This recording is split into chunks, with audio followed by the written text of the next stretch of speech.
Good afternoon, everyone. I'm Jimmy from Hong Kong, and I'm studying in the Graduate School of Agriculture in Kyoto University. Today, my topic is plastic waste management through visualization of individuals' effort and AI recycling technologies. First of all, this project is a joint work of a team of Baixian scholars during Baixian Summer Program 2019. And these are the photos of us presenting during the summer program, and I've made some arrangements for today's symposium. The reason that we choose this topic is because of the news that China banned the importation of recyclable materials in 2018. And this includes recycled plastics. This is very important because before the ban, China was the country that received the most amount of waste from the world. And there was a documentary called Plastic China. And this documentary described the problem of the waste in China that affects the quality of life of people in China. And before the import ban, many developed countries send the waste and give the money to developing countries to handle their waste because it is far more easier to handle than doing by themselves because of the cost of manpower and technologies. However, the developing countries cannot handle all of the waste from the world, and actually most of the amount of the waste are going to the ocean and landfill, and only a small portion of them are being recycled. After the import ban, the developed countries still didn't try to handle their own waste, but instead they are changing the target from China to other countries, mainly in Asia, and such as Malaysia, Thailand, Vietnam, India, etc. And they are distributing the waste that previously went to China. And here, our group has had two ideas to relieve the problem. And the first one is the visual communication to change consumers' behavior. And the second one is the use of AI recycling system. And we hope that from these two approaches, we can decrease the amount of waste going to the natural environment, and also we can enhance the recycling capacity. Just like this. And let's begin with the visual communication. The start point of our idea is to visualize and concretize the impact of individuals' efforts on the environment. Because many people think that what they are doing doesn't matter and doesn't affect that much, but we are trying to tell them what you are doing. By the collection of everyone's power, we can change the environment. So I think it will be more easier to explain with examples. The first one would be the healthy stairs in Japan. And you can see at each step there is a number showing how many calories you are burning. And this is a process of visualization from invisible to visible. So calories is something that you cannot see, but the stairs is something that you can walk, you can feel, and it's real. And by walking the steps, you can know how many calories you are burning. And the second example would be a power-aware clock. So this is one of the best 50 inventions of 2010 selected by Time magazine. And I also like this invention because this cord can show how much electricity is being drawn to the device. And the more electricity the device is drawing, the brighter the light is emitted by the cord.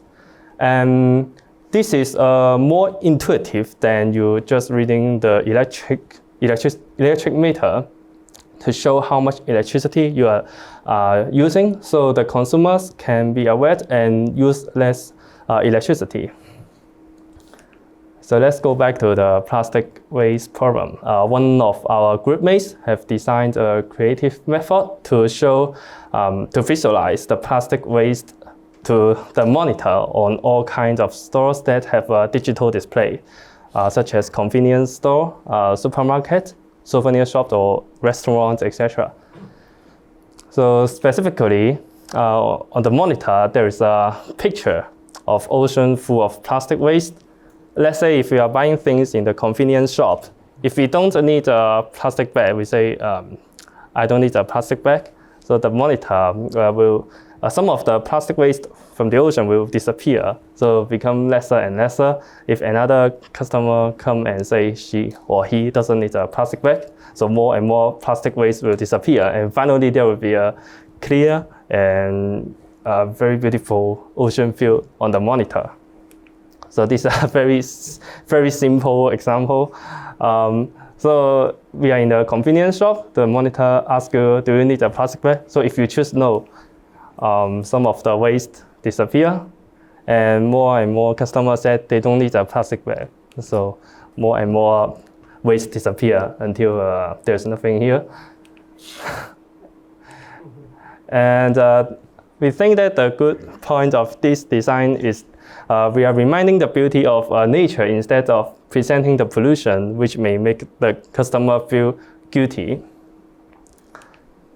Our next idea is using AI to boost recycling capacity. The current common recycling method is called Singlestream Recycling. So the mechanism is to put every recyclable materials into the trash bin. And the trash bin will be eventually transported to the factory and classified by machines and manually.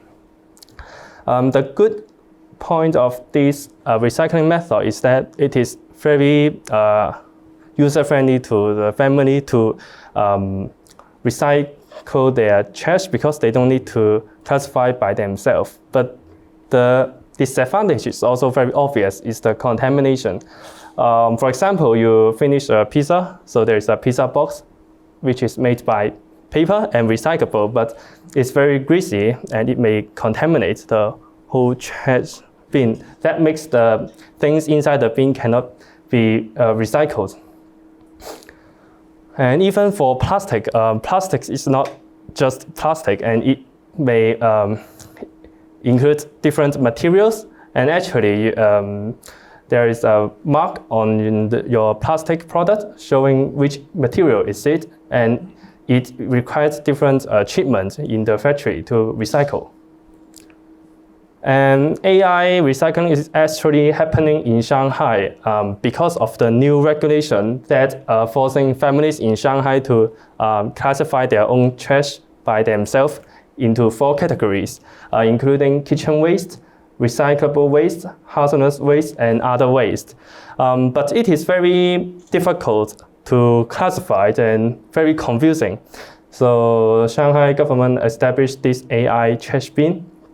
So how difficult is it? I have 3 examples for you. The first one is shellfish, the second one is rice dumplings, and the third one is pork bone and chicken bone.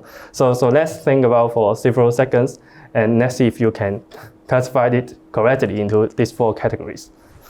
Let's talk about the bones. Even for pork bone and chicken bone, they are classified as different categories. So for pork bone, it is included as other waste, but for chicken bone, it is kitchen waste. So I know why, because I've checked the information online, but for normal families, they don't know how to classify it. Maybe they would just throw it into the kitchen waste. But at that time, you already do it wrong. So it's very confusing, and by the AI trash bin, they can do it for us. And our group trying to extend the idea to the classification of plastic waste. And the concept of the AI recycling system should be able to exclude non-recyclable, low-quality garbage. That means the dirty garbage. And if they can identify the dirty garbage, they can separate it from the clean garbage. And also, they can classify the plastic waste according to the type of treatment. So we can apply the AI system using the technique of convolutional neural network, and we can learn from the experience of the AI trash bin in Shanghai.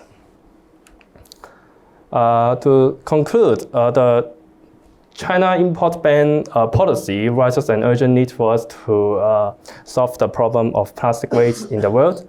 And also, we are trying to relieve the problem by 2 approaches. One is the monitor one, and another one is the AI trash bin. And finally, I would like to express my special thanks of gratitude to my team that are contributing a lot on this project. And I would also like to thank Professor Zhao for giving me the chance to present here. Thank you very much. This is not a question, just a comment. You have shown us the issue of the attitude, which is going to the supermarket and declining to take the plastic bag. I'm one of the people who systematically do so. I never take a plastic bag. Yeah. If you find any plastic bag at home, it's my wife. And now, this is a perfect example of the many things that each one of us can do on a daily basis to really bring a huge change to the world. But quite apart from that, many of us carry plastic bottles. We can do this, right? You can put your water here, and you don't have to carry a plastic bottle all the time. You can take water from your home, especially in Japan, where water is very safe, clean most of the time. Put it here and go with it. It's not so heavy. And so we should go ahead and recommend that an increasing number of people change the way we live if we really care for sustainability. Most people will say it's my own money and I use it as I wish. That's not the point. The money is yours, but whose planet is it? Yeah. Okay? The planet is also mine, so I need to take care of it. So we need to do both. It's not either or. Thank you. Yeah. Thank you for your comment. It's a very, very good comment. Actually, our group's also thinking that the cheapest way to solve the problem is to change our behavior. So we don't need any technologies. So we just take less plastic bag or use a reusable bottle. So it can change a lot. Thank you. Okay, we can move to second questions. It's not a question, it's not a comment, it's just a little gift. I want to laud my colleague from the FAO. So. Passing. Thank you. Thank you. I like it.